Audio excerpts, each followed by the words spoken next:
가지 분쇄하기 위해 사람이 필요하셨네.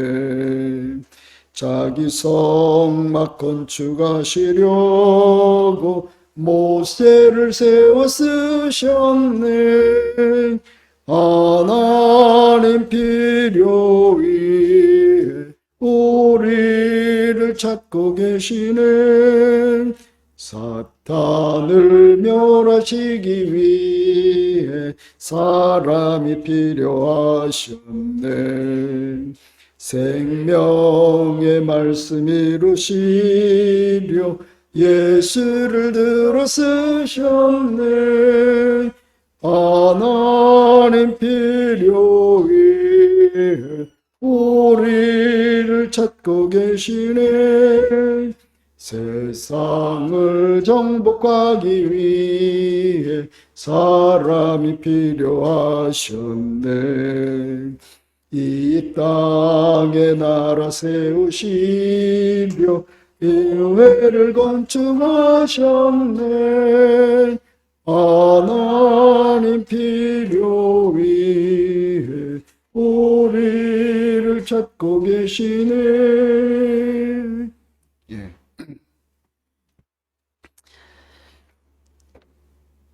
예, 성경 제일 처음에 예레미야 31장 31절에서 34절, 출애굽기 20장 4절에서 6절, 계시록 21장 1절 2절 이렇게 하겠습니다.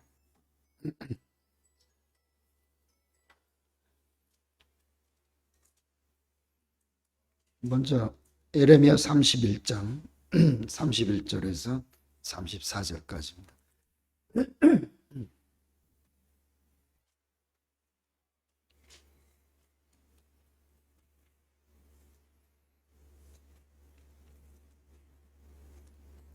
예레미야 31장 31절.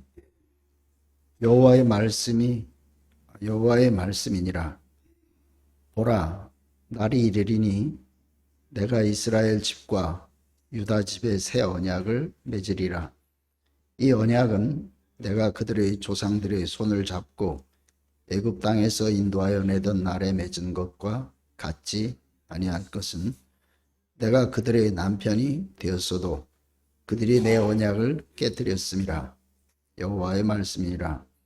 그러나 그날 후에 내가 이스라엘 집과 맺을 언약은 이러하니, 곧 내가 나의 법을 그들의 속에 두며 그들의 마음에 기록하여 나는 그들의 하나님이 되고 그들은 내 백성이 될 것이라.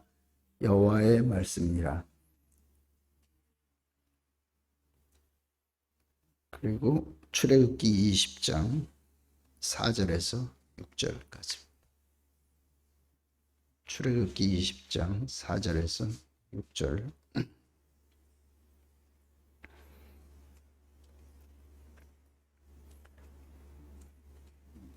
네, 출애굽기 20장 4절입니다. 너를 위하여 새긴 우상을 만들지 말고, 또 위로 하늘에 있는 것이나 아래로 땅에 있는 것이나 땅 아래 물속에 있는 것에 어떤 형상도 만들지 말며 그것들에게 절하지 말며 그것들을 섬기지 말라. 나 내 하나님 여호와는 질투하는 하나님인즉 나를 미워하는 자의 죄를 갚되 아버지로부터 아들에게로 3, 4대까지 이르게 하려니와 나를 사랑하고 내 계명을 지키는 자에게는 1000대까지 은혜를 베푸느니라. 계시록 21장 1절에서 2절까지. 계시록 21장 1절 2절 말씀입니다.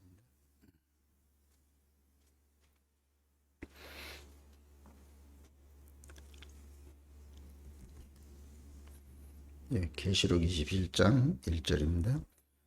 또 내가 새 하늘과 새 땅을 보니 처음 하늘과 처음 땅이 없어졌고 바다도 다시 있지 않더라. 또 내가 보매 거룩한 성 새 예루살렘이 하나님께로부터 하늘에서 내려오니 그 준비한 것이 신부가 남편을 위해 단장한 것 같더라. 예.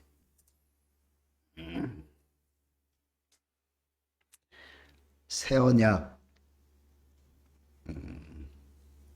또 실제적으로 그 새 언약으로 인해서 형성된 그 세계를 우리가 새 판이다 이렇게 얘기를 하죠. 새 판. 이 새 판이라고 하는 것을 늘 기억하는 것이 많이 필요하겠다 이런 생각이 듭니다. 왜냐하면 우리는 이 세상에 지금 살고 있는 날들을 그대로 살아가고 있기 때문에 새 판이라고 하는 것에 대한 인식이 늘 이렇게 우리에게 부딪혀 오지를 않는 경우가 많습니다. 그래서 이 새 언약이라고 하는 것으로 끝내는 것이 아니라 새 언약이 성취되고 그 새 언약으로 사라지는 그 현장을 새 판이다 이렇게 이야기를 하는 거죠.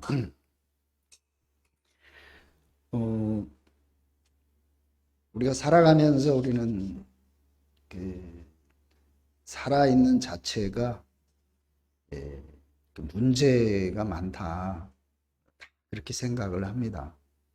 그래서 그냥 인생 문제 뭐 살아서 태어나서 죽을 때까지 인생은 그냥 문제 속에서 살다가 문제를 해결하지도 못하고 그냥 가는 그게 인생이다. 사람들이 이제 이렇게 다들 그렇게 알고 있고 인식은 하지만 무엇이 문제인지 원인을 알 수가 없고 그 원인을 모르니까 문제 해결을 할 수 있는 답이 없는 것이죠. 그래서 원인만 알면은 치료는 간단합니다. 우리가 알듯이 문둥병은 구약 시대부터 나왔던 아주 오래된 고칠 수 없는 병이라 그래서 하늘에 내린 벌이다 그래서 천형이라 이렇게 이야기를 했는데 이것이 이제 그 바이러스에 의한 병이라고 하는 것이 알려지고 나서 그 약이 나오니까 지금은 문둥병이 아주 쉽게 고치는 수천 년 동안 인류를 괴롭혔던 병이 순식간에 치유되는 왜? 문둥병의 원인균이 발견됐기 때문에 치료하는 약이 됐습니다. 창세기 3장 이후에 사람은 그 하나님과 연합해야 될 사람이 사탄과 연합을 해버려서 하나님이 정한 운명과 위치를 이탈하게 됐죠. 떠나버렸습니다. 그렇기 때문에 원래 정한 그런 운명과 위치에서 살면은 하나님이 사람을 지어놓고 심히 좋았다 하고 그리고 사람에게 생육하고 번성해서 모든 만물을 지배하고 정복하고 다스려라. 이 말은 모든 만물을 내가 너에게 다 맡긴다. 그렇게 하나님의 축복을 위임받았음에도 불구하고 하나님이 정한 위치를 떠나버렸기 때문에 하나님이 정한 축복이 다 무산된, 사라져버린 것이죠. 그래서 인생에 문제가 생기죠. 그런데 오늘날 이제 과학 문명의 발달과 사람의 인지가 발달됨으로 인해서 이 창세기 1, 2, 3장을 현실적인 적용을 할 수가 없고 이걸 전부 신화로 이렇게 넘겨버렸기 때문에 사람의 원래의 사람의 존재의 목적과 어디서 사람이 잘못됐는지에 대한 그 근거가 사라져 버렸어요. 그래서 지금 이제 살아가고 있는 사람들의 온갖 문제를 가지고 그걸 가지고 해결해 보려고 하지만 원인을 모르는데 어떻게 문제가 해결이 될 수가 없는 것이죠. 그래서 타락한 아담의 가장 큰 현상은 네가 하나님 같이 될 거다 이런 말은 뭐냐면 우리 지금 사람들이 제일 좋아하는 자유의지, 사람에겐 자유의지를 줬다. 이걸 먹어라 말아라 결정할 수 있는, 이것을 다른 말로 하면 내가 이제 인생의 주인이다. 왜? 자유의지를 줬으니까 내 마음대로 할 수 있는. 그래서 타락한 인간의 기본적으로 가지고 있는 것은 내가 내 인생의 주인이다.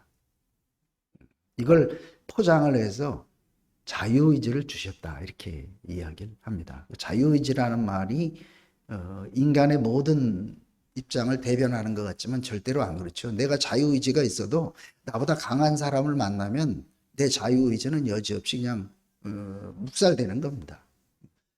내가 상대편을 이기고 싶죠. 열심히 올림픽에 나가려고 몇 년 동안 연습을 해서 상대를 딱 만났어. 나는 이기려고 모든 걸 하는데 이 사람의 힘이 더 크면 나는 내 자유의지, 이기고 싶은 내 의지는 아무 의미가 없어. 사람들은 자유의지라는 것이 인생의 가장 대표적이고 그것이 인생의 본질이라고 얘기하지만 그 하나님의 창조의 그 본질 안으로 들어가면은 자유의지가 인간의 본질이 아니다. 세상은 무엇으로 지배하냐? 힘 있는 자가 지배한다. 그래서 세상은 네피림의 세상이다. 장부요, 용사요, 위대한 자가 지배하죠. 자유의지가 지배하는 게 아니고 선이 지배하는 게 아니라 힘이 지배하는 것이, 이게 이제 세상의 원리가 됐습니다. 왜 그러냐? 결국은 능력자인 천사를 부러워해 가지고 그 능력자 사탄과 결합을 해버렸기 때문에 사람은 어떻게든지 자기가 능력을 가지려고, 이게 이제 인생의 모든 능력의 종류가 많죠. 돈으로 능력을 갖는다든가 뭐 명예나 권력이나 지식이나 여러 가지지만 그냥 능력으로 자기 마음대로 하고 싶은 거, 이게 타락한 사람의 모습입니다. 그러니까 세상 사람들을 다 돌아봐도 전부 그런 사람들. 그 창세기 3장 이후에 모든 사람이 다 아담의 후예가 돼버린 거죠. 이거 뭐 성경에 써 있기만 하기 때문에 성경이 이렇게 쓰니까 이게 아니고 우리가 그냥 주변을 돌아보면 그 성경에 있는 것이 이게 사실이네 이렇게 알아지는 거예요. 그래서 이제 모든 사람이 다 위치를 이탈한, 그래서 자기가 하나님 같이 되려고 하는 그렇게 사는 사람들 틈에서 이 인생이 뭐가 문제인지를 알 수가 없는데, 우리 앞에 이제 그래서 예수를 우리가 구원자다, 구속주다 이렇게 얘기를 하는 것은 사람의 원래 참 사람이 어떤 사람이 참 사람인지를 우리 앞에 선명하게 보여준 것, 자기 자신으로. 그래서 참 사람 이러면 진실하고 참되고 사람들이 볼 때 아주 모범적인, 우리는 이제 이런 식으로 참 사람을 얘기를 하는데 그 참 사람을 얘기를 하는 건 아닙니다. 성경의 어떤 표현은 전부 우리를 그 성경의 본질, 그 하나님의 어떤 그 진실 안으로 우리를 이끌어 가는 것이기 때문에 여기서 말하는 참 사람이라고 하는 것은 하나님이 자기 형상으로 지은 그 사람을 참 사람이다. 그러니까 사람은 하나님의 형상으로 창조된 피조물이잖아요. 그럼 참 사람은 누구냐? 내가 내 인생의 주인이고 내가 하나님 같이 되려고 하는 그런 길을 가는 사람이 아니라 나는 피조물입니다. 이것이 그 피조물로서의 위치를, 입장을 살고 있는 그 사람이 참 사람이다. 그래서 이 참 사람을 왜 피조물이라고 하냐? 태초에 하나님이 천지를 창조하시니라. 하늘과 땅 사이에 있는 모든 것은 다 하나님이 창조했으니까 그 안에 사람도 포함되어 있는 거죠. 구체적으로 사람을 흙으로 지어서 이렇게 지었다도 그걸 더 구체화시켰지만 어쨌든 그냥 한마디로 얘기하면 사람은 하나님이 지은 피조물이다. 이게 이제 인간의 원래 모습입니다. 그래서 성경은 뭘 얘기하냐? 이 존재하는 모든 만물은 다 하나님이 지었고, 그래서 사람도 결국은 하나님이 지었으니까 하나님의 목적, 지으신 이의 목적을 따라서 사는 것이 이게 참 사람의 모습이다. 이걸 우리에게 보여주는 거예요. 그러니까 이제 사탄에게 속아서 내가 주인이다. 내 마음대로 내 자유의지를 가지고 살 존재다. 이렇게 속아서 살고 있는 사람에게서 제일 싫은 말이 바로 피조물이다. 이 말입니다. 그걸 그냥 말로만 지나가면 무시하면 되는데 예수님이 십자가에서 어찌하여 날 버리십니까? 그렇게 하나님 같은 능력을 가지고 있는 사람이 맥없이 십자가에서 어찌하여 날 버리십니까? 그래서 죽어버리니까 실어버렸다 그랬어요. 실감이 나는 거예요. 실제적으로 우리가 예수님에 대한 좋은 덕목들을 얘기하고 사랑, 은혜, 화평, 평안, 자유 뭐 이런 얘기를 할 땐 다 좋지만 예수님의 진실 앞에 딱 가서 내 운명이 딱 드러나면은 다 싫어하는. 그래서 싫어버렸다. 지금 이제 교회가 막 지금 여러 가지 일들이 막 왔다 갔다 하는 건 다른 거 아닙니다. 마지막 하나님이 사람의 진실을, 피조물로서의 진실을 십자가에서 딱 우리 앞에 제시를 하니까. 그래서 꼭 미꾸라지 소금 막 뿌리면 막 가듯이. 그렇지만 어차피 이거는 죽게 돼 있는 거예요. 그래서 싫어가지고 자기대로 막 그냥 살궁리를 발버둥치는. 성경의 표현이 얼마나 정확한지를 몰라요. 싫어버리는 것. 모든 사람 다 싫어. 우리도 마찬가지잖아요. 내 인생을 하나님 마음대로 한다. 이거 좋아할 사람이 누가 있어요? 그래서 인간의 참 진실이 하나님이 탁 제시를 하니까. 그래서 사람들이 탁 버리고 간 거예요. 그게 너무 실감. 하나님 말씀이 정말 관전하잖아요. 그 사람이 싫어서 버렸든지 뭐 어땠든지 이게 중요한 게 아니고 하나님의 목적은 결코 변개할 수가 없다. 그래서 하나님은 어떻게 하든지 자기가 원하는, 자기가 가지고 있는 목적을 성취하시는 분이다. 이거를 성경에서 계속 보여주고 있습니다. 한편에서는 그 창세기 3장 이후에 위치를 이탈한 사람들의 그 큰 세력이 흘러가는 것 같아요. 흙탕물이. 그 소나기가 오고 나면 막 큰 강에 흙탕물이 넘신대며 흘러가죠. 그거는 먹을 수도 없고 온갖 피해만 일으키고. 근데 그것이 다 그렇게 흘러가고 마냐? 아닙니다. 어떤 물은 지하로 스며들어가 가지고 거기서 지하수가 돼 가지고 어떤 지하수는 산 속에 들어가서 옹달샘에 대해서 짐승들을 살리기도 하고. 초창기에 목사님 말씀을 하면서 그때 그런 온갖 세상은 지금 네피림에 의해서 땅이 패격해 돼 가지고 흙탕물이 흘러가고 있는 세상에서 그러면 다 살 곳이 없는데 하나님은 그 깊은 지하수로 생명의 물을 준비하시고 성경에 보면 그 두 가지가 이렇게 흘러가요. 큰 흐름은 엄청난 것들이 막 이루어지는 것 같은데 하나님의 일은 그 수면에서. 그래서 이걸 비밀이라고 그래요. 흘러가고 있는. 그래서 모든 사람들이 다 네피림의 길을 따라가고 있는데 하나님은 자기 목적을 이루기 위해서 한 사람을 불렀습니다. 그게 바로 아브라함이잖아요. 그래서 항상 하나님은 이 세상에서부터 자기가 필요로 하는 사람들을 부르시는 분입니다. 너는 거기 있지 말고 따로 나와 있어라. 본토 친척 아비 집을 떠나 내가 내게 지시할 곳으로 가라. 예수님도 나를 따르라. 애굽에서 잘 먹고 잘 살던 200만이 넘는 사람들을 왜 하나님은 광야로 끌어내가지고 그런 고생을 시킬 수밖에 없었는가? 지금 있는 그 자리에서는 하나님의 뜻이 이루어질 수가 없기 때문에 이게 성경의 역사입니다. 하나님 목적을 이루기 위해서 부르시는 거예요. 그래서 아브라함부터 우리는 이제 부름받은 사람. 그 부름받아서 강을 건넜습니다. 그래서 아브라함의 호칭을 히브리인 얘기하죠. 강을 건넌 사람. 우리 다 강을 건넌 사람. 이것을 상징화시킨 것이 이스라엘 사람들이 애굽에서 살다가 400년을 살았으니까 거기가 자기 땅인 줄 알고 살았죠. 그런데 하나님이 그 애굽과 이스라엘 자기 백성을 단절시키기 위해서 홍해를 준비를 하죠. 광야에서 그 생활과 또 가나안과 단절하기 위해서 요단강을 준비를 하죠. 이거는 뭐예요? 단절을 얘기를 하는 거예요.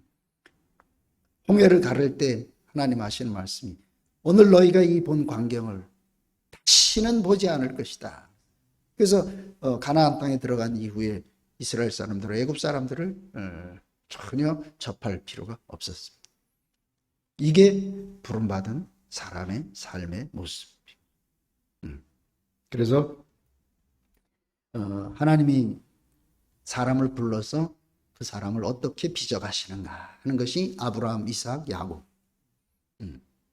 자기가 가지고 있었던 모든 것들은 다 없어졌는데 이러면 세상에서 망하는 길인데, 근데 야곱의 마지막 인생을 보면 바로를 축복하고 있는 그 광경을 생각하면은 너무 극적이잖아요, 그죠? 눈이 멀어서 장님이 되고 절름발이가 되고 자기가 가지고 있는 모든 재산을 다 잃고 양식 얻으러 가는 이재민이. 그래서 바로가 야곱에게 묻습니다. 네 나이가 몇이냐? 이렇게. 너무 초라하잖아요. 그러니까 야곱이 하는 말이 내 나이 올해 130. 험한 인생을 살았습니다. 이렇게 한마디로 탁 줄여요. 내가 살아온 것은 험한 인생입니다. 그리고 그냥 버려버린 거예요.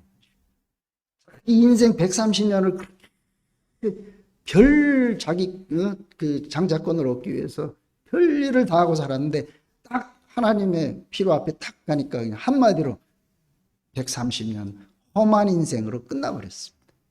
그리고 바로를 2번씩이나 축복하는 이 장면은 자기가 살아온 모든 인생은 험한 인생이 되는 그 자리에서 누가 드러난 거예요? 하나님의 은혜와 하나님의 어떠하심이 자기를 통해서 솟아나오게 되니까, 그러니까 바로를 축복할 수 있었지. 자기 세상에 대해서 미련이 조금이라도 있었다면 어떻게 바로 앞에서 바로를 축복할 수 있어요? 그 하나님의 부름이 이렇게 아주 선명하고 분명해요. 요즘에 목사님이 십자가에서 못 내려오는 예수 안에 있는 참사람, 잃었던 나를 찾았다, 그 자리에 가니까 꼭 야곱이 내 나이 130 험한 인생을 살, 지난날의 모든 것은 그냥 험한 인생으로 지나가 버렸어. 그리고 뭐가 남았어요? 바로를 축복하는 새판, 새 피조물의 삶이 열리게 됩니다. 자, 정말 신기한 세계, 신기하다는 이야기를 해도 끝이 없어. 마지막 우리가 할 말은 정말 신기합니다. 어째 이런 일이 있을 수 있습니까? 보지도 듣지도 생각지도 못했다. 그런 세계를 우리가 지금 우리 자신으로 누리고 살고 있으니까. 부름받은 사람의 그 하나님으로 인해서 빚어진 아름다운 인격. 우리 아름다운 인격, 그러니까 내가 무슨 뭐 아주 뭐 어떤 뭔가를 갖춰가지고 존경받는 그런 사람이 되는 게 아니고, 아름다운 인격은 100살의 아브라함, 자기가 자기 아들을 에서를 축복하고 싶은데도 눈이 멀어가지고 어쩔 수 없이 야곱을 축복할 수밖에 없는 그런 자기가 봐도 자기 인생이 완전히 다 망가진 그 현장이죠. 130살 자기 인생의 모든 것이 사라져버린 그 사람. 그러니까 이 자리에서 누가 나타난 거예요? 하나님의 어떠함이 표현되니까. 그래서 아름답다. 정결한 신부로, 정결한 처녀로 그리스도께 중매한다. 오로지 그리스도밖에 없는 사람이니까 그리스도와 연합할 수가 있죠. 그리스도와 연합하려면 그리스도와 한 운명이고 본질이라 해야죠. 사람과 결혼하려면 사람이어야 되는 거죠. 그래서 우리가 이렇게 성경은 하나님의 부르심이 얼마나 진실하고 영광스럽고 아름다운 것을 우리 앞에 다 보여줄 거예요. 지금 세상은 네피림이 지배하고 있는 세상이죠. 그래서 이거 비밀이라 그러잖아요. 밭에 묻힌 보화라. 이걸 우리 앞에 열어 보여주기로. 그래서 항상 주님께서 우리에게 은혜와 자비가 필요하고 주님께서 열어 보여주길 원하고. 왜냐하면 내 눈으로 볼 수가 없으니까. 그래서 하나님이 당신의 백성들을 이끌려니까 그 엄청난 여정을 이끌어야 되는데 그것을 그 백성들을 이끌려면 광야에서 또 바로를 이기고 나오고 이러려면은 보통 세상적인 능력으로는 안 되잖아요. 세상에서는 가장 강한 사람. 그래서 모세라는 사람을 통해서 하나님의 신적인 능력을 모세에게 위임합니다. 하나님이 쓰면은 저렇게 신적인 능력을 가질 수 있구나. 모세에게서 이미 벌써. 그럼 사실은 모세를 통해서 만나도 주고 생수도 주고 메추라기도 주고 모세를 통해서 했어요. 하나님이 직접 하신 거 아니잖아요. 바로를 이길 때도 내가 너를 바로 앞에 신으로 세우겠다.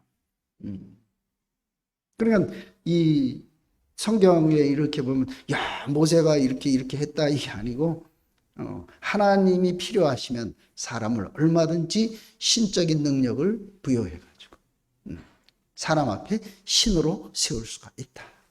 그래서 예수님도 그랬잖아요. 하나님의 말씀을 받은 자들을 신이라고 하지 않았냐. 왜? 형상이니까.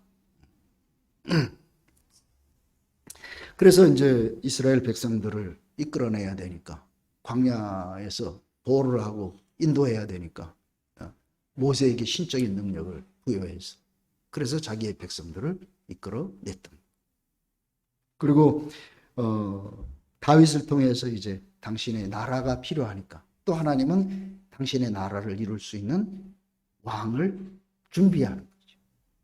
이게 아브라함과 다윗의 자손 예수 그리스도의 계보에 나와 있는 그 5 여인을 통해서 누구를 얻기 위해서? 다윗을 얻기 위해서. 또 예수를 얻기 위해서. 그래서 그 여정이 준비돼. 그러니까 전 성경은 하나님의 목적을 이루는 하나님의 경륜을 쭉 얘기하고 있는 거지 세상의 어떤 이야기들을 그것을 다루는 건 아니에요. 세상 속에서 하나님의 일이 어떻게 이루어지는가 하는 걸 그걸 보여주는 거예요. 그러니까 우리의 관심도 하나님의 시각과 하나님의 초점을 따라가야지 되지 하나님은 지금 이리로 가고 있는데 자기 생각을 가지고 엉뚱한 데로 가버리면 그러면 꼭 사막에서 미아가 돼가지고 말라서 시체가 되는 그런 길을 갈 수밖에 없어. 이 세상이 사막과 같은 거다 하는 걸 보여주는 거니까. 그래서 우리는 하늘의 양식이 필요하고 하나님의 인도가 필요하고 그분의 공급이 필요하고 그게 없으면 우리 스스로 하나님을 알아야 하나님을 찾아가지. 하나님을 모르는데.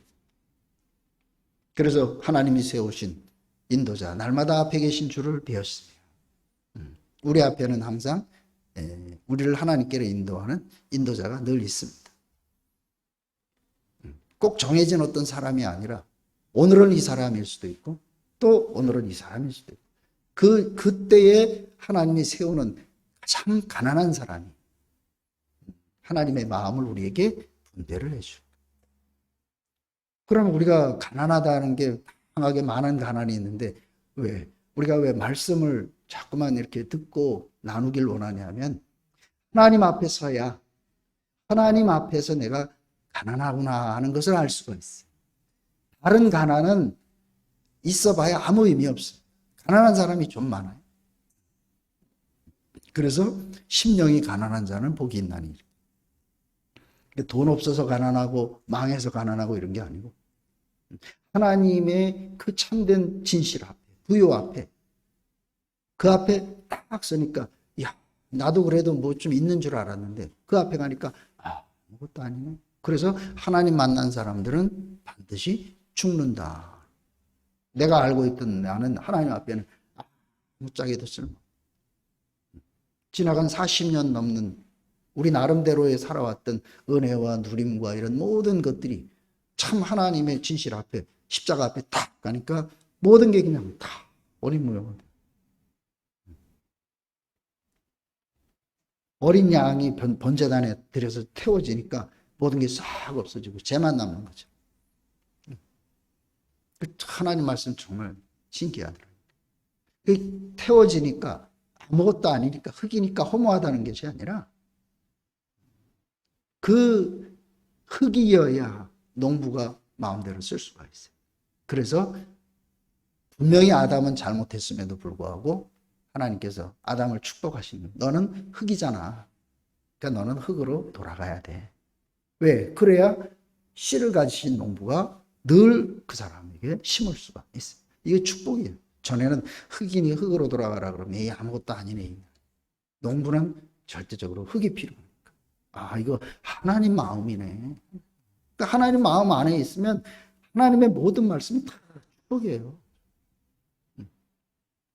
근데 이제 자기 입장으로 돌아가면 너는 흙이니 흙으로 돌아가. 그러면 난 뭐야 아무것도 아니네. 이렇게 허무한 존재가 돼.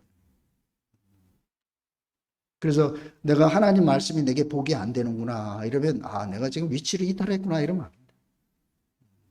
하나님은 존재 자체가 복이니까 그의 모든 말씀은 우리에게 다 복되게 하는 말씀인 것이죠. 그래서 세상과 다른 하나님의 나라를 세워야 되기 때문에 다윗 왕을 낳는 계보도 달라지죠. 세상 왕의 계보가 아닙니다. 다말과 라합과 룻과 이런 이상한 계보가 들어오게 되는 것이죠.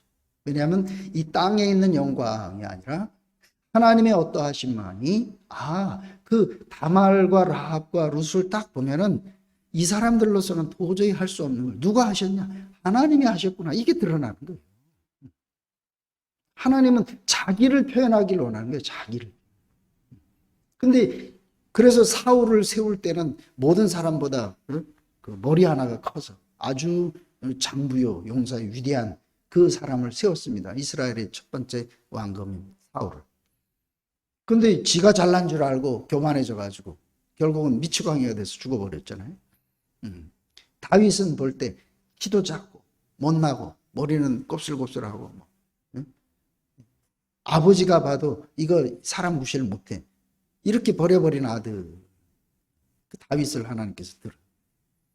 그래서 다윗은 항상 내 육신의 아버지도 나를 버렸습니다. 구약에서 물론 영적인 충만 속에서 한 고백이었지만 하나님을 향해서 아버지라고 시편에서 2번 표현된. 왜? 그 다윗의 가난이잖아요. 가난. 하나밖에 없는 육신의 아버지가 자기를 버려버리는. 거기서 이 땅에서 아버지도 없는 그 한 사람의 처절한 가난이 결국은 하나님을 아버지로 그렇게 만날 수 있는 그 자리가 됐던 것처럼. 그래서 우리가 이렇게 세상과 다른 나라, 그래서 하나님 나라라. 하나님의 통치와 하나님의 영광이 드러나야 되지 사람이 자기가 원하는 통치를 하는 게 하나님 나라가 아니죠. 그래서 하나님 나라라 그래요. 세상 나라는 세상 사람의 통치. 우리나라는 지금 윤 정부의 통치를 받고 있어요. 그죠? 그러니까 그 통치를 받는 게 그 나라. 그래서 이렇게 이제 다른 나라, 하나님 나라를 건설하기 위해서 그러니까 다른 왕이 필요해요. 그래서 다말과 라합과 룻의 그 사람을 통해 가지고 하나님은 참된 당신의 통치자를 세우게 된 것이고, 그리고 이제 예수님을 얘기할 때 아브라함과 다윗의 자손 이렇게 얘기를 하죠. 그 다윗을 통해서 예수님이 출생을 하게 됐는데, 이 다윗은 우리아의 아내에게서 솔로몬과 나단 네 아들을 낳았는데, 대표적으로 이제 솔로몬과 나단이 되는데, 왜 그러냐면 솔로몬은 요셉의 조상입니다. 계보가 됩니다. 이 나단이라고 하는 사람은 선지자 나단이 아니고 그냥 네 아들 중에 한 사람인데, 이 나단의 계보에서 누가 나오냐면 마리아가 나옵니다. 그래서 이 요셉의 계보를 얘기할 때 마태복음에서 이제 이렇게 쭉 왕의 계보로 이렇게 얘기를 하니까, 그리고 마리아는 누가복음에서 그 계보를 이렇게 쭉 이야기를 하고 있잖아요. 그래서 마리아에게서 예수라 하는 사람이 나왔다. 이 예수라는 말은 구원자다 이런 뜻이라 그랬습니다. 구원자. 그래서 유대인들의 전통 사상은 뭐냐면, 어떻게 하면은 자기들이 하나님의 선택받은 민족이니까 자기들이 하나님 나라라고 생각을 하고 있어요. 그래서 이스라엘 나라를 회복시키는 것이 이게 유대인들의 최고의 소원입니다. 최고의 선이죠. 우리가 일제시대에 죽어도 나라의 독립을 원한다 하는 것처럼 이스라엘 사람들의 최고의 소원은 뭐냐면 이스라엘 나라가 다시 회복돼서 이 땅에 세워지는, 이게 이스라엘 사람들의 최고의 소원입니다. 유대인들. 그래서 이 사람들은 이 나라를 구원할 메시아를 기다리고 있는 것이죠. 그래서 예수에게도 이스라엘 나라를 회복할 때가 이때입니까? 세례 요한도 우리가 당신이 참 메시아가 아니냐, 우리가 또 다른 메시아를 기다려야 되느냐, 이렇게 얘기를 한 거는 니고데모가 찾아와서 선한 선생이여, 이 니고데모가 말하는 선이라고 하는 것은 뭐예요? 이제 당신 같은 메시아 능력자가 나타났으니까 이제 이스라엘 나라가 회복해야 되는데, 그 이스라엘 나라를 회복하기 위해서 의논하러, 그래서 로마에서는 예수를 이 반란 반역자라고 규정하고 한 게, 왜? 유대인들은 기본적으로 이스라엘 나라를 회복하는 것을 소원하고 있어요. 그래서 니고데모가 선한 선생이요 한 것은 이제 당신이라면 나라를 회복할 수 있겠습니다, 이렇게 찾아온 거죠. 그러니까 예수님이 하신 말씀이 네가 하나님만이 선한 분인데 어찌 나를 선하다고 하느냐. 거듭나지 않으면 하나님 나라를 볼 수도 없고 만질 수도 없다. 선한 선생이요 한 사람한테 예수님이 답변은 거듭나지 않으면 하나님 나라를 볼 수가 없다. 이 말은 뭐예요? 이 사람이 한 말이 무슨 의미인지를 알고 있기 때문이죠. 나는 이스라엘 나라를 회복하려고 온 사람이 아니다. 모든 사람을 죄에서 구원하기 위해서 온 사람이지 이스라엘이라고 하는 그 민족적인 메시아가 아니다. 이런 부분을 얘기를 하는 게, 유대인들은 이제 그렇게 이스라엘 나라를 회복할 메시아를 기다리니까 예수를 버려버린 겁니다. 그래서 버린 거예요. 거기에 불합격했으니까. 능력이 있어야 되는데 십자가에서 매달려서 어째 날 버리십니까? 그래서 죽어버리니까 아무짝에도 쓸모없잖아요. 그 사람이 어떻게 독립운동가가 될 수가. 그래서 버려버린. 자기들의 목적은 이스라엘 나라 회복인데 여기에 쓸모없으니까 버려버린. 우리가 얘기하는 것처럼, 기독교에서 얘기하는 것처럼 죄를 위해서 대신 돌아가셨다, 이게 이스라엘 사람들의 의식은 그 사람들의 사고와는 좀 다릅니다. 기독교사. 그 사람들은 하나님 나라를 다시 회복할 메시아가 필요한데, 자기가 하나님 아들이라고 얘기는 하는데 네가 찬송받을 자의 아들 그리스도냐 그러니까, 야 이놈 참나만입니다. 어째 이럴 수가 있냐. 저런 놈은 죽여야 하나님을 위하는 예가 되는 거다.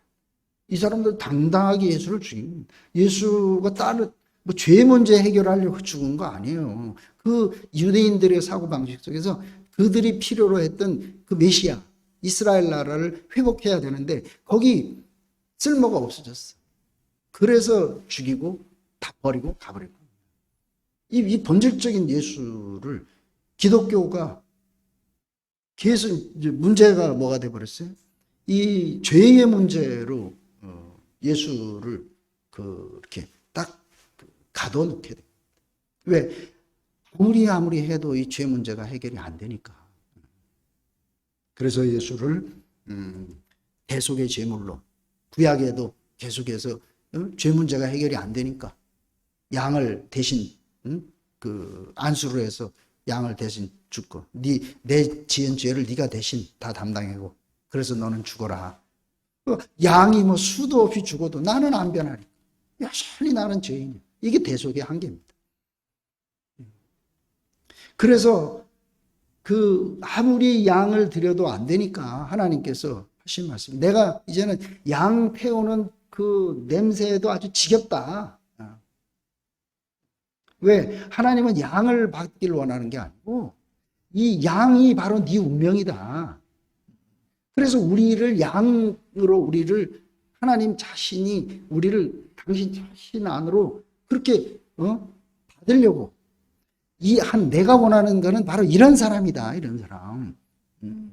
근데 사람들은 그 하나님의 목적은 관심이 없잖아요. 왜? 자기가 살아야 되니까. 그러니까 하나님 말씀을 가지고 자기의 필요하게 이용을 해버려요. 그리고는 그냥 양만 계속 갖다 대고, 자기는 자기대로 살고 있고, 자기 하고 싶은 대로 해놓고, 대신 양만. 이게 어떻게 됐어요? 예수님이 분명히 매일 드리는 양의 제물로는 죄를 속할 수가 없기 때문에 예수님이 마지막에 영단번에 자기 자신으로 온전한 제물이 돼가지고 모든 우리 옛사람의 문제를 딱 끝내버렸다. 그 구약과 신약의 차이는 바로 그거예요.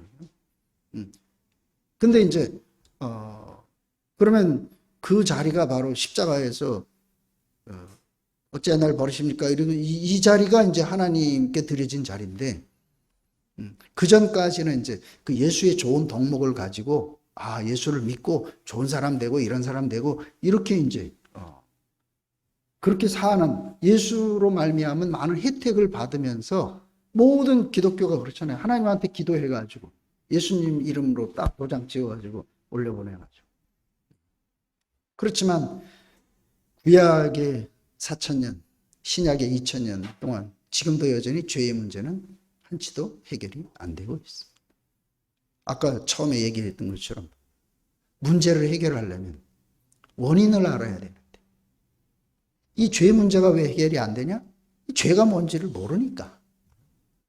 그러니까 그렇게 해결하려고 막 해도 해결이 안 돼요. 노력을 안 해서 해결이 안 되는 게 아니에요. 원인이 뭔지 모르니까. 그래서 예수님을 통해서 그 죄의 문제가 뭔지를 우리 앞에 제시해 줬잖아요. 원래 사람은 하나님이 지은 피조물이다. 그 피조물이니까 당연히 하나님이 쓰실 때는 마음껏 하나님이 쓰시다가 하나님이 버리면 그냥 버려지는 거죠. 이게 피조물 아닙니까? 우리 그렇게 살잖아요. 돈 비싸게 주고도 물건 사서 열심히 쓰다가 다 쓸모가 없어져. 그럼 버리는 겁니다. 피조물의 진실이 바로 그 자리죠. 그래서 이렇게 이제 예수님이 사람들은 예수를 통해 가지고 자기들의 필요만을 딱 도로 이제 가진 거죠. 이게 바로 예수를 대속주로 그렇게 이용하는 거죠. 내가 죄를 지었는데 예수님이 내 죄를 다 용서해서 대신 돌아가셨으니까 예수 앞에 내가 고백하고 그걸 믿으면 내 죄는 용서돼. 그 여전히 죄를 짓. 그래서 이제 기소선에서 그 약점을 다 해가지고 과거, 현재, 미래의 죄를 다 용서했다. 그래가지고 막 엄청나게 히트를 쳤는데, 하나님은 과거, 현재, 미래의 죄는 다 용서했지만 여전히 나는 죄인. 그래서 구원받은 죄인, 이런 내 죄의 문제가 해결이 안 돼. 그러니까 이제 대속밖에는 안 되는 거죠. 어린 양이 죽으면은 아이고 죄진 거 다 끌어모아가지고 어린 양이 대신 죽어졌어. 그 나는 이제 거기서 좀 내가 편안하게 살다가 또 살다 보면 또 죄지면 또 어린 양이 대신. 똑같아요. 예수님 앞에 가서 맨날 울고 불고 기도하면서 용서해 주시기 바랍니다. 뭐 여전히 나는 나예요. 일이 안 되는 거죠. 그래서 구약에서 이미 대속의 한계가 더 이상 대속으로는 안 되니까. 그래서 예레미야 31장이 거기서 하나님이 선포, 새 언약을 선포. 대신 어린 양이 대신 죽어주는 이 대속으로는 안 된다. 그래서 내 법을 너희 생각에 두고 저희 마음에 기록해. 그럼 우리가 생각할 때 하나님의 법이 내 안에 어떻게 기록되고 어떻게 하나님의 생각이 내 생각이 될 수가 있어요. 아무리 생각해도 그 말이 새 언약이야. 하나님이 그래서 신약 이게 신약의 내용이 바로 이 예레미야 31장의 그 바탕입니다. 이 더 이상 안 돼. 내가 너를 아내로 삼았음에도 오늘 읽었잖아요. 내가 너희를 아내로 삼았음에도 불구하고 너희들이 나를 배반하고 떠나는 거야. 그러니까 같이 결혼했어도 안 되는데 그럼 이제 그거 가지고 안 되는구나. 그래서 내 법을 저희 생각에 두고 저희 마음에 두고. 그러려면 다른 말로 하면은 그것이 구약의 마지막 말라기에 가면은 아비의 마음을 자식에게 자식의 마음을 아비에게 있게 하겠다 이렇게 됩니다. 그럼 뭐예요? 내 생명이 너희 안에 내 생명이 심어져야 된다 이런 얘기죠.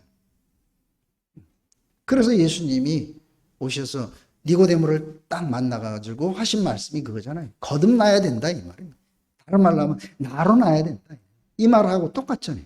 내 법을 저희 생각에 두고 저희 마음에 기록해야 되겠다. 이 말이나 예수님이 오셔서 나로 나야 돼.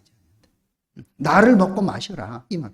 예수를 먹고 마시려면 다른 말로 하면 예수를 내 운명으로 받아들이려면 내 자신이 부정되고 끝나야지 그를 받아들이지. 내가 살아있으면서 어떻게 예수를 내 운명으로 받아들여. 이게 하나님의 넓은 대체예요. 우리는 그냥 죽으면 끝이다 이거밖에 모르는데 하나님의 목적은 그래서 이제 우리의 운명을 알아야 되죠. 어떻게 그러면은 우리 안에 하나님의 법과 마음이 내 안에 새겨질 수가 있지? 내가 어떻게 예수의 생명으로 거듭날 수가 있지? 그거는 사람이 원래 자기 생명을 가지고 있는 독립적 존재였으면 끝나면 그만인데 거기서 사람의 본질이 뭐냐? 사람은 하나님 형상으로 지어졌구나. 그러니까 하나님 형상으로 지어졌으니까 이 컵 안에 내용물이 들어가 있어요. 그러면 이 컵을 내가 쓰려면 이 내용물을 깨끗이 비워야 쓸 수가 있어. 그래서 우리는 하나님 형상으로 지어졌는데 사탄이 내용물이 돼가지고 사탄의 형상으로 살고 있었단 말이에요. 그러려면은 이 사탄의 형상이 돼서 살고 있는 옛사람이 끝나야 돼. 이게 깨끗이 씻어내야 되잖아. 이게 십자가 사건. 마지막 아담. 사람의 운명이 뭐냐? 피조물이라고. 이걸 우리 앞에 보여준 거예요. 아무리 예수의 죽음과 우리의 죽음이 다른 거는 예수는 하나님과 같은 능력. 그래서 사람들이 예수를 보고 주는 그리스도이시여 살아계신 하나님의 아들이고 그는 참 하나님의 영생이다. 예수를 보고 그렇게 고백을 했어요. 왜? 예수님을 통해서 나타나는 능력이 하나님이 할 수 있는 능력이 나타나니까 어떻게 죽은 사람을 살려? 오병이어로 5,000명을 먹이고 이런 기적을 일으키니까 저 안에 하나님이 있으니까 저렇게. 그래서 그렇게 고백을 했어. 그러면 우리가 볼 때는 내 안에 하나님이 있는 사람이면은 죽은 사람도 남도 살리는데 자기도 당연히 얼마든지 십자가에서 내려와서 자기가 사는 게 당연하죠. 근데 이 사람들이 십자가에다가 딱 매달아놓고 뭐라 그래요? 네가 하나님의 아들이야?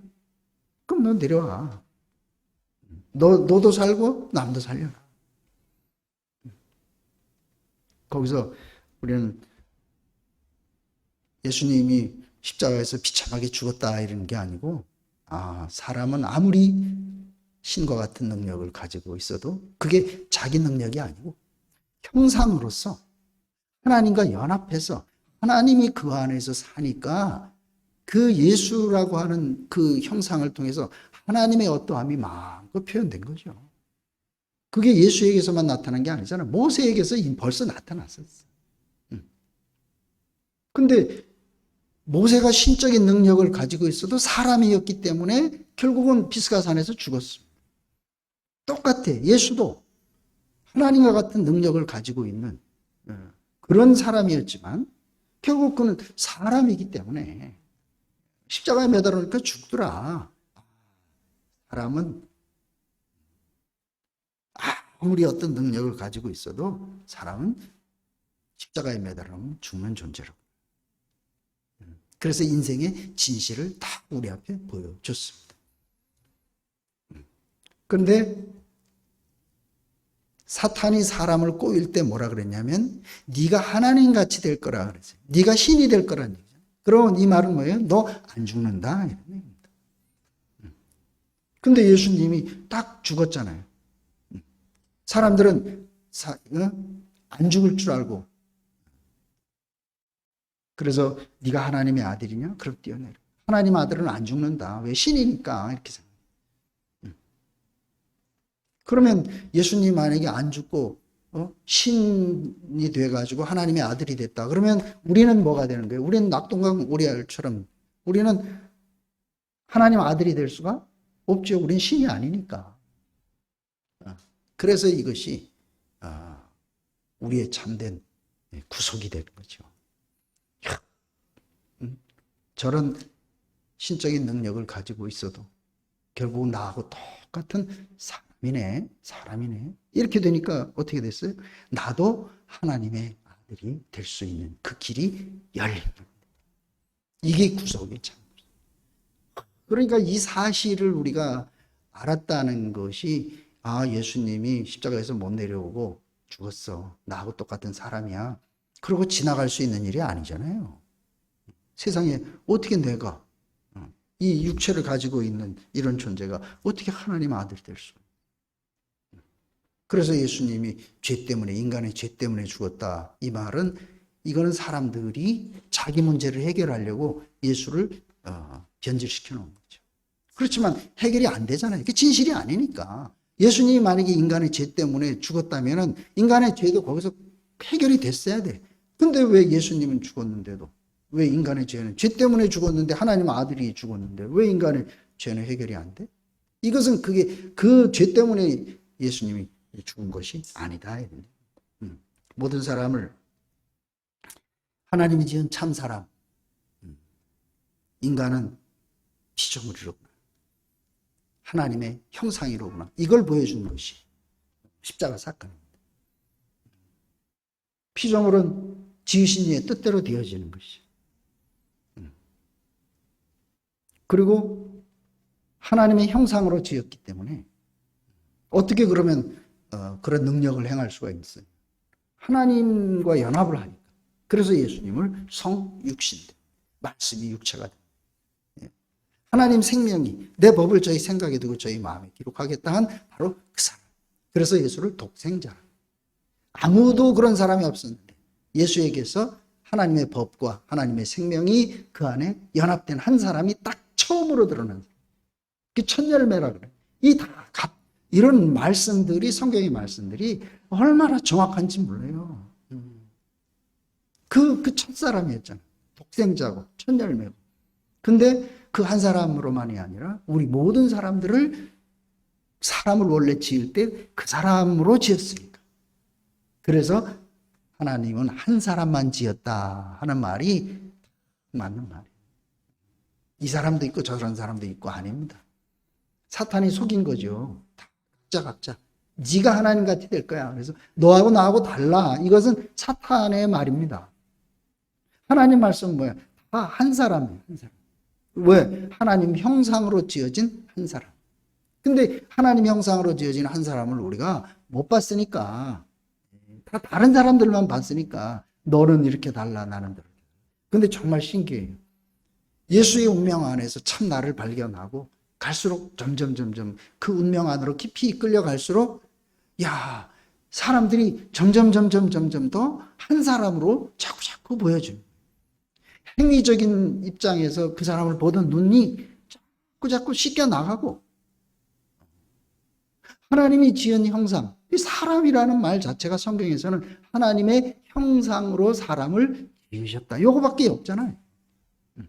나머지는 다 뭐 사탄에게 속아가지고 이렇게 다르고 저렇게 다르고 뿔뿔이 흩어놨죠. 그래서 바벨로 가는 것이고, 하나님 말씀은 연합으로 가는 것이고, 어떤 사람을 어떻게든지 하나님과 사람이 결합을 해서 3 곱하기 4가 되니까 12가 되고, 12가 또 곱해지니까 14만 4천이 되고, 이렇게 해서 하나님의 승리가 기하급수적으로, 이 말들이 이 세상이 이렇게 갈수록 점점 혼탁해지는 이 세계에서 어떻게 어린 양의 혼인잔치가 이루어지고 어린 양이 통치하는 세계가 이루어지겠냐. 이 개념이 없어요. 아예 생각도 안 했지. 이건 안 되는 거니까. 종말이 나오고 그냥 이렇게 생각하고 인간의 문제를 살다가 그냥 그렇게 가고, 이거 이렇게 보니까 이 뭐 환경 오염에 기후 변화에 아유 이거 언젠가는 그냥 없어질 거야. 근데 여기 성경에 보면은 그래서 하나님의 목적이 성취되어가는 그 노선만 갈수록 선명히 있는 거예요. 그 정말 이상. 그 우리가 아니 어떻게 어린 양이 통치를 해? 지금은 강자들에 의해서 지배되는 사회인데. 그래서 목사님 그렇게 표현했어요. 어린 양이라도 통치할 수 있는 세계. 왜? 한 생명이니까. 이거는 생명의 통치를 얘기하는 거지. 어린 양이 뭐 이렇게 해라 저렇게 해라 하는 게 아니고 그냥 어린 양의 생명으로 거듭난 어린 양의 세계니까 가만 놔둬도 그냥 어린 양으로 사는 거예요. 이게 생명의 통치고 이게 어린 양이에요. 아니면은 이걸 끌고 돌아다니면서 어린 양이 무슨 수로 맹수들을 지배하고 다스리고, 이런 개념이 어떻게 생겼는지 보니까 십자가에서 완전히 죽고 그리스도의 생명으로 거듭나서 그 생명이 사는 것을 자꾸 경험하니까 내가 어린 양이 돼가지고 뭘 하는 게 아니고 내가 어린 양이기만 하면, 죽임당한 어린 양이면 내 안에서 그리스도가 당신 자신의 통치를 이뤄가는 그 비밀이죠. 비밀. 우리는 우리가 뭐가 돼서 하는 줄 알았죠. 기도해서 내가 그래도 좋은 사람 되고 능력 있는 사람 되고 하면은 나를 통해서 하나님의 일이 이루어지겠구나 이렇게 생각. 아니잖아요. 죽임당한 어린 양에 의해서 하나님의 비밀의 두루마리가 펼쳐지는 거예요. 이건 뭐예요? 결국은 그 당신의 형상을 딱 확보를 하니까 하나님이 그 어린 양을 통해서 당신의 통치를 이루는 거예요. 제가 이렇게 경험하면서 봐도 제가 힘쓰고 생각하고 해야 될 필요가 아무것도 없어요. 그냥 저는 하나님께 드려지는 사람. 하나님은 우리가 당신의 협조자가 되길 원하는 게 아니잖아요. 그래서 내가 너를 나의 아내로 삼았음에도 불구하고 네가 나를 떠나갔다 이렇게. 왜? 2개니까. 그래서 이래가지고는 안 되는 거야. 그래서 내가 내 법을 너희 생각에 두고 저희 마음에 기록합니다. 완전한 연합체. 그래서 이 거듭난 새파란의 삶은 개인이 아닙니다. 죽고 부활한 사람을 얘기할 때 한 새 사람이라고 하잖아요. 새 한 사람이 아니고 새로워진 개인이 아니라 한 새 사람은 단체적인 교회를 한 새 사람이라고. 그리스도의 생명으로 거듭나서 그리스도와 연합된 사람들이 살아가는 곳이 교회. 그래서 몸은 여러 지체가 있잖아요. 우리는 각 지체들이 모여서 한 몸을 이루는 거죠. 이게 한 새 사람. 단체적인 거. 연합이잖아요. 결혼하면은 개인이 아니고 연합. 아직도 내가 개인적인 어떤 삶이 있는 줄로 그렇게 혼자 깨닫고 혼자 주님을 추구하고 이렇게 이것은 참 교회가 뭔지 참 부활이 뭔지를 모르는 거죠. 이미 그리스도와 연합됐다라고 하면서 그리스도와 결혼했잖아요. 그러면 더 이상 처녀 시절로 돌아갈 수가 없습니다. 이미 우리는 연합체로 삽니다. 그러니까 혼자 살던 세계야 연합해서 시골에서 살던 처녀가 혼자 살다가 임금님 눈에 띄어가지고 왕비가 됐으면 그 세계는 자기로서는 상상할 수 없는 그 세계가 자기 자신으로 누려지는 그 세계가 되는 거잖아요. 그래서 우리는 이제 예수가 우리의 구속주가 됐다. 이 말은 예수가 참 진실한 사람이다. 진실하다는 게 뭐냐면 하나님이 창조한 바로 그 사람이다. 하나님이 자기 형상으로 사람을 지었어요. 그리고 사람은 피조물이에요. 그 예수님의 삶 속에서 우리는 형상으로서의 모습, 하나님이 그 안에 사니까 하나님의 어떠함이 마음대로 표현되는 사람, 그리고 십자가에서 어찌 날 버리십니까? 그냥 절대적인 주권 아래 있는 피조물의 위치를 다 우리에게 보여주고 있는 겁니다. 이게 예수의 진실입니다. 진실. 그래서 사람을 흙으로 지었다. 흙으로 지었으니까 씨하고 연합해서 열매를 내면 농부가 다 가져가면 그냥 도로 흙입니다.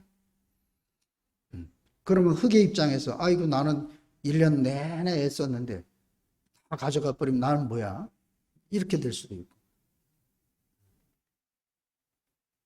분수를 알게 되면 아무짝에도 쓸모없는 내가 이렇게 풍성한 열매를 나에게서 거둬서 경작을 해서 내가 이런 풍성한 열매를 드릴 수가 있네. 이러면 인생이 얼마나 복된 인생. 하나님 말씀이 그래서 축복인 거죠. 하나님 말씀이 사람의 성육신이 되면 우리 안에서 그리스도의 인격으로 우리 자신이 온전한 열매를 생산. 그렇지만 또 우리를 하나님의 생명이 떠나가면 우리는 그냥 사람이잖아요. 이게 십자가에서 인생의 진실을 우리 앞에 보여줍니다. 사람인데도 하나님이 쓰시면 신이 될 수가 있다. 그렇다고 내가 신은 아니지. 이게 그러니까 세상에 알 수가 없죠. 경험하지 못하고는 절대로 모르는. 그래서 우리를 이렇게 우리는 우리의 본질을 알 수도 없고 그냥 이렇게 문제투성이로 살다가 죽을 그 사람인데 하나님의 절대적인 필요 때문에 우리를 부르시고 또 당신의 생명을 우리 안에 포함시키기 위해서 우리로 할 수 없는 예수 안에서 우리를 끝내고 그분의 생명을 우리 안에 분배를 해서 이제 그리스도와 우리가 연합됐어. 참 결혼. 그래서 이제는 내가 사는 게 아니고 내 안에 그리스도가 사는 사람. 완전히 새 판, 새 피조물이. 항상 여기 보면 새 자가 들어가잖아요. 그죠? 새 예루살렘, 새 사람, 새 생명, 새 피조물. 왜?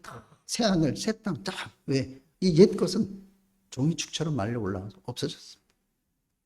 우리 항상 새 판. 이 새 판에 대한 인식이 우리 인생에서 교회 생활에서 너무 중요해요. 그래서 나는 이미 새 판에 있는 사람이지. 이걸 우리가 늘 그 안에서 날마다 그래서 이제 교회 생활은 우리에게 내가 새 판에 있는 사람이로구나 이걸 우리에게 이렇게 늘 비춰주는 게 교회 생활이에요. 교회를 새 언약 안에서 우리로 인해서 하나님이 그 새 언약이 성취되는 그 새 판으로 우리를 이렇게 옮겨주시고 또 그것이 우리 안에서 성취돼서 이제 우리가 당신의 말씀의 진실한 증인으로 살게 하신 것이 이것이 너무 감사하구나 기도하시겠습니다. 감사하신 아버지 하나님, 우리는 어디서 와서 어디로 가는지 존재 자체가 문제투성이인 것밖에는 알 수가 없고, 그래도 우리는 어쩔 수 없이 그냥 그렇게 흘러갈 수밖에 없는 버려진 인생, 금수와 버러지로 그렇게 살 수밖에 없는 인생을 당신의 변할 수 없는 목적으로 인해서 우리를 부르시고, 또 우리 안에서 당신의 생명을 분배해서 당신의 아내로 삼아주신 것을 감사합니다. 더 이상 고아와 과부와 같이 버려두지 않고, 이제는 당신과 우리가 한 운명 안에서 이제는 당신의 나라가 되고 당신의 완성을 이루는 그런 자리로 옮기신 주님의 은혜를 감사드립니다. 주님으로 인한 모든 은혜와 축복이 우리로 인해서 우리 주변에 있는 모든 사람들이 누릴 수 있도록 은혜 베풀어 주시길 원합니다. 주 예수님의 이름으로 기도드렸습니다.